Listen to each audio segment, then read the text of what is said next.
Recording in progress. Shabbat Shalom. Shabbat Shalom. Yada Yahuwah. Okay. Today I want to talk on a good woman held down. Then the right man enters the scene.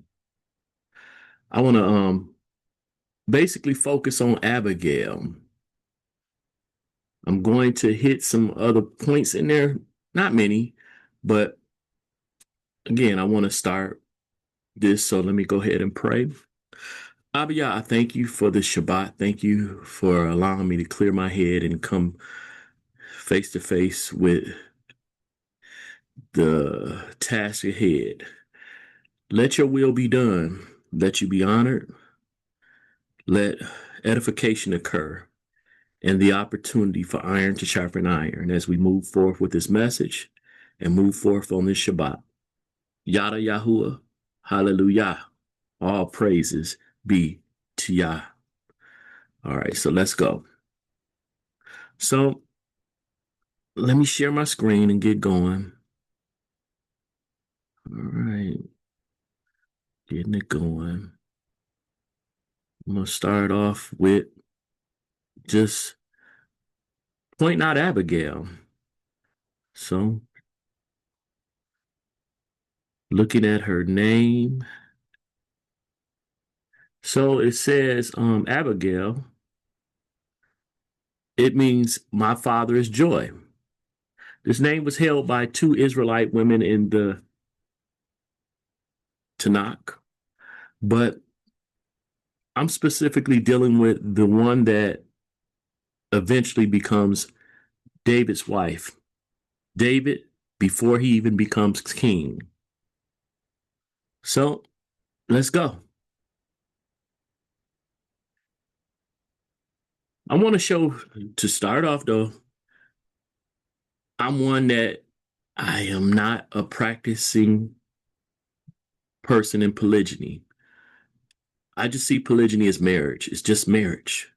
But so many want to differentiate polygamy and monogamy. When Israel in itself as a nation was made by 12 tribes that came from 4 different women and 1 man, polygyny. So, okay, let me go over here. Shemot Aleph, 1 Samuel 18. I want to show something. Verse 17 here says, and Shaul said to Dawid, see, my older daughter, Merab, I give her to you as a wife. Only be brave for me and fight the battles of Yahuwah. For Shaul thought, let not my hand be against him, but let the hand of the Philistines be against him. So with that, let's break it down. David was picked by Yah to replace Shaul. Yahuwah never wanted Israel to have a king at all besides him, but the people chose Shaul. Shaul did what the people wanted, and so Yah said, I got to get rid of him and remove him. But in the process, he chose David, but David was, just living life. Shaul brought him in. David became close friends with Shaul's son, Jonathan, but also he gave his daughter to David. So David, his first wife, is Shaul's daughter. If you read the story of Michal or Merab, you see that she was barren. That would not serve the purpose of what Yahuwah wanted to do with David. That first woman being barren, because basically she was adversarial towards David. If he only had that one wife, where would his line extend? And this all happened before he even became king. Let's go. I'm going to keep going because Shaul actually took his wife and gave it to another, but he was still married to her. He never divorced her, but it was as if she was divorced, but she was given to someone else. But I want to read and focus on Abigail. So let's go. So I just want to put this, foundation that Dawid was already married. Let's go. Share my screen and let's go. Boom. Okay. Reading the story now. Shem of Aleph, 1 Samuel 25. So Samuel or Shemuel died. Shaul is still king. And all Israel gathered and mourned for him and buried him at his home in Ramah. And Dawid arose and went down into the wilderness of Paran. And there was a man in Ma'on, and his work was in Carmel, modern day Palestine, I guess you could say. And the man was very great, and he had 3,000 sheep and 1,000 goats, and he had came to be shearing his sheep in Carmel. And the name of the man was Nabal. I would say I've been taught as fool. I'm gonna have to look that up in my lexicon later, but it's not a major thing right now. And the name of his wife was Abigail. So see, Abigail was married to this man Nabal that many have called fool, and she was a woman of good understanding and beautiful. So this was a good woman with a foolish man. But the man was hard and evil in his doing, and he was of Caleb. So this good woman is with a bad husband. And Dawid heard in the wilderness that Nabal was shearing his sheep. And Dawid sent 10 young men, and Dawid said to the young men, "Go up to Carmel, and you shall come to Nabal and greet him in my name." So he was not king, but he still had a great name. His representation and his I guess character had preceded itself. It just went out, people knew him as a victorious warrior and this strong man of honor. But keep going and say this: long life and peace to you, and peace to your house, and peace to all that you have. And now I have heard that you have shearers. Now your shepherds have been with us. So we're protecting them. We did not put them to shame, and not a speck of theirs was missing all the days they were in Carmel. We done looked out for these folks. As your young men, ask your young men and let them inform you. Basically, you can ask your people. So let my young men find favor in your eyes, for we come on a good day. Please give whatever comes to your hand to your servants and to your son Dawid. He's entreating him for some sustenance. Like, we looked out for your people, look out for mine. And the young men of Dawid came and spoke to Nabal according to all these words in the name of Dawid and waited. But Nabal answered the servants of Dawid and said, "Who is David? Who is Dawid? And who is the son of Yishi?" He knew his dad. Who is Jesse Yishi? The servants who are running away from their masters have become many nowadays. And shall I take my bread and my water and my meat that I have slaughtered for my shearers and give it to men coming from who knows where? Like, who you? This man was very wealthy. He had an abundance, but he like, whatever. I ain't giving you out of my house nothing. And the young men of Dawid turned around on their way and went back and came and reported him all these words. And Dawid said to his men, each one gird on his sword. So he about to go handle this. So they each girded on his sword, and Dawid also girded on his sword. And about 400 men went with Dawid, and 200 remained with the baggage. And one of the young men informed Abigail. So this fool Nabal disregarded Dawid, but one of the young men, like, let me go talk to my master's wife and let her know what's up. So Abigail, the wife of Nabal, saying, see, Dawid has sent messengers from the wilderness to greet our master, but he scoffed at them. But the men were very good to us and did not put us to shame, nor did we miss any item all the days we accompanied them when we were in the fields. This man protected us. He looked out for us. And yet our master won't even look out for them. But he's talking to the master's wife. They were a wall to us both by night and day. All the day we were with them tending the sheep. And now know and see what you should do. For evil has been resolved against our master. David finna handle this. Dawid finna handle it. And against all his household. And he is too much of a son of Belial to speak to. Basically, this man is too ignorant to speak to. Then Abigail made haste and took 200 loaves and 2 skins of wine and 5 sheep made ready, 5 measures of roasted grain and 100 clusters of raisins and 200 cakes of figs, and loaded them on donkeys. This man had donkeys and had all this abundance. This is just a lightweight amount of food and stuff and sustenance. But he wasn't sharing none of this with Dawid, but his wife, in wisdom, this good woman in wisdom, is going to basically save her household when her man, her husband, has disrespected Dawid and his men. And she said to her servants, pass over before me. See, I am coming after you. But she did not inform her husband Nabal. She didn't tell her husband, because he would have probably stopped her. He was a fool. He wasn't a wise person. He didn't know who he was dealing with and didn't care.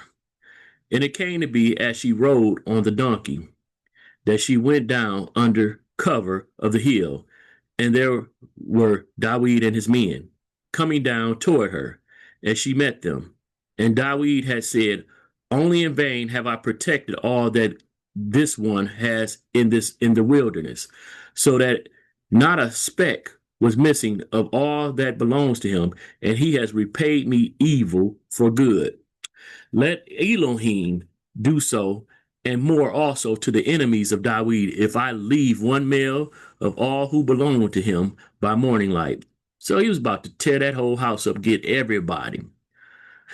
And Abigail saw Dawid, and she hastened to come down from the donkey and fell on her face. She wasn't worshiping him. She was giving him obeisance. She was acknowledging him. Yes, giving him reverence, and fell on her face before Dawid and bowed down to the ground and fell at his feet and said, on me, my master, let this crookedness be on me. And please let your female servant speak in your ears and hear the words of your female servant. Humility coming out of this woman. Please let not my master regard this man of Belial, this foolish man Nabal, for as his name is, so is he. Nabal is his name, and folly is with him. This man is very foolish, and his name is proper for his acts. But I, your female servant, did not see the young men of my master whom you sent. And now, my master, as Yahuwah lives, and as your being lives, since Yahuwah has withheld you from coming to bloodshed and from avenging yourself with your own hand, now then, let your enemies be as Nabal, even those seeking evil against my master. And now, this present which your female servant has brought to my master, let it be given to the young men who follow my master. Please forgive the transgression of your female servant, for Yahuwah is certainly making a steadfast house for my master, because my master fights the battles of Yahuwah, and evil is not found in you in all your days. Man, she giving reverence to this man, not worship, but reverence. As if a man rises to pursue you and seek your life, and the life of my master has been bound in the bundle of the living with Yahuwah your Elohim, then the lives of your enemies he shall sling out as from the pocket of a sling. And it shall be when Yahuwah has done for my master according to all the good that he has spoken concerning you, and has commanded you to be ruler over Israel. Because she knew he was to be ruler, but he was not. Do not let this be a staggering and stumbling of heart to my master, that you have shed blood without cause, or that my master has saved himself. She's like, don't let this, ruin your reputation. And when Yahuwah has done good to my master, then remember your female servant. It's like, she like, think on me. That this kindness that I'm doing to you, this kindness that I'm actually doing to my husband, but he doesn't recognize it. This is a good woman married to a wicked man. A good woman. It's a lot of good women that have been dealing with wicked men. The thing that's interesting, she was in a monogamous relationship by the accounts of this, it would seem. But that monogamous relationship was not upholding this good woman. It was not giving her the safety that she needed, because that whole household was going to be destroyed. This monogamous relationship was being more of a burden to this good woman than a favorable Baruch situation. But let's keep going. And Dawid said to Abigail, favored be Yahuwah Elohim of Israel, who sent you to meet me today. And favored is your good taste, and favored are you, because you have kept me this day from coming to bloodshed, and for avenging myself with my own hand. Nevertheless, as Yahuwah Elohim of Israel lives, who has kept me back from doing evil to you, if you had not hurried and come to meet me, not a male would have been left to Nabal by break of day for certain. That whole household was going to be killed. And Dawid received from her hand what she had brought him, and said to her, go up in peace, in shalom, to your house. See, I have listened to your voice and have accepted your face. This good woman is being acknowledged. And Abigail went to Nabal, and see, he was at a feast in his house. So that little food she took out there that seemed like a lot, what nothing. He having a big feast at his house. He had way more than enough, but would not even give out a little bit to the soon-to-be king Dawid and his men, who helped and protected his servants. So he was at a feast in his house, like a feast of a sovereign. He was royally eating like a king. And Nabal's heart was glad within him, and he was exceedingly drunk. So she told him not a word, little or much, until morning light, or until a.m. light. And it came to be in the a.m. when the wine had gone from Nabal, and his wife had told him these things. She didn't keep it secret, that his heart died within him, and he became like a stone. He became hardened. And it came to be in about 10 days that Yahuwah smote Nabal, and he died. David didn't have to do it. The Most High stepped in. But notice this. And Dawid heard that Nabal was dead, and he said, blessed be Yahuwah, who had pleaded the cause of my reproach from the hand of Nabal, and has kept his servant from evil. For Yahuwah has returned the evil of Nabal on his own head. And Dawid sent and spoke to Abigail to take her as his wife. Now, mind you, Dawid already technically married to Michal, Shaul's daughter, that was, she was given away. But let's keep going. And when the servants of Dawid had come to Abigail at Carmel, they spoke to her, saying, Dawid sent us to you to ask you to become his wife. Let's get to it.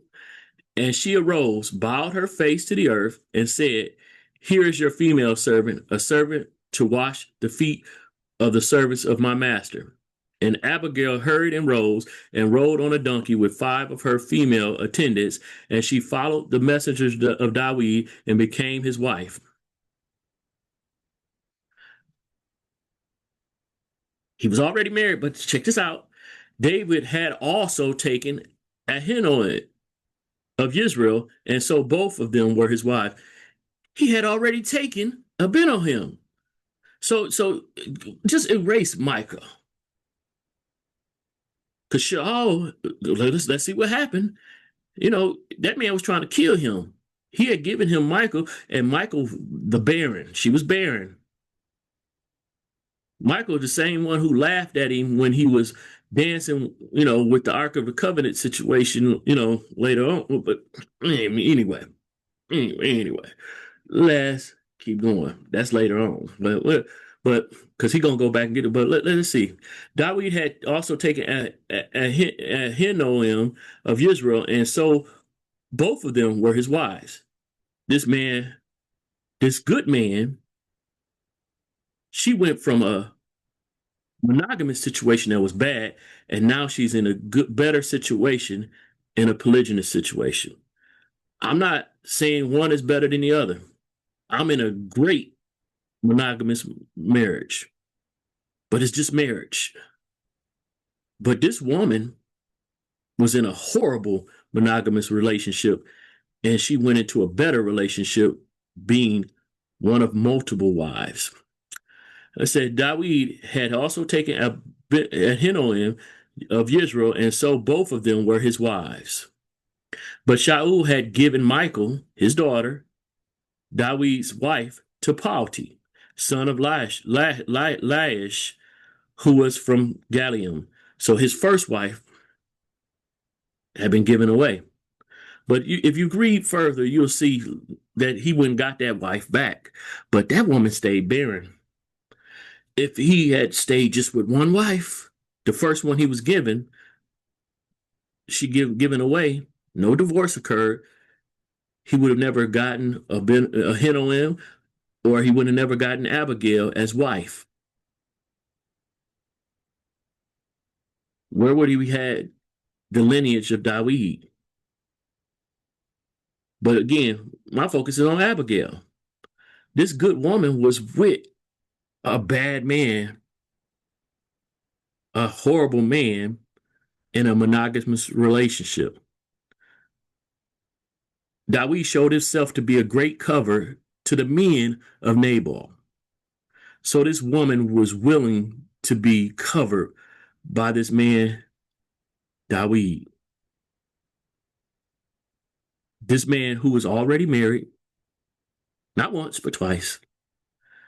And this man who was very favorable to Yah, he had not even become king. No sin had been attributed to him that would make him unworthy to be king, because this is before he became king. We see that what Shaul did had him unworthy to be king. Yahuwah decided to be Israel, wanted to be Israel's king, but since they wanted a king, he allowed Shaul. But when Shaul showed himself unworthy, he set it up for David. But David, when this occurred, was not even king. He had multiple wives before he was even king. And Yah still seeing him favorable to become king.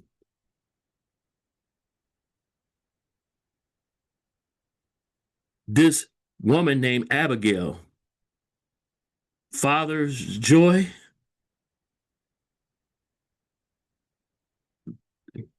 she was the father's joy. Yahuwah was well pleased with Abigail, and she was with a fool. And he set it up so she could be with the man that would be king. A lot of good women are persuaded not to leave bad marriages, you know, or to stay widows after their bad husband dies, especially if the next husband or the person that is good is already married. Because we live in this Western culture, we say, because most men, they want to have a wife that, if they're going to have just one wife, they want to have a wife that can provide them children. I don't know Abigail's age, but if she's this good woman whose husband dies and she's up in age and not having more children, then okay, she gonna have to just stay a widow then? Oh, or a man who already has a wife that could provide him children can cover her, marry her, and have her goodness in his home. Hmm. I do believe Abigail was of childbearing age still. I think she had children. I'm gonna have to study that. I think so. So, she wasn't up in age, but I'm just giving that as an example because there are many women that view themselves as good and have been faithful wives and their husband died and stuff like that. Are they to be widows and not marry again? Or can they become a second wife to someone? Maybe they could find a husband that would want them. But if they already have children already, then most men kind of avoid that. Most men that are walking as far as in this Torah avoid a woman that already has children by another man, even if that man is deceased, because they view that maybe a competitive situation. They would have to compete with the affection of that wife for her children. They would rather start fresh having their own wife with their own children. But again, Dawid got this woman from out of that wicked man's house because he's deceased, and she covered him. He covered her. Excuse me. He covered her. Excuse me. He added her as another wife. He didn't multiply wives. He added her as another wife. And Yahuwah had no problem with it because again, he was not king yet. He was made king after that. And she wasn't his last wife. Even before you get to Bathsheba, she wasn't his last wife. But, you know, oh man, so many people in this modern day are against something that could benefit them, could benefit the kingdom, because this woman benefited the kingdom.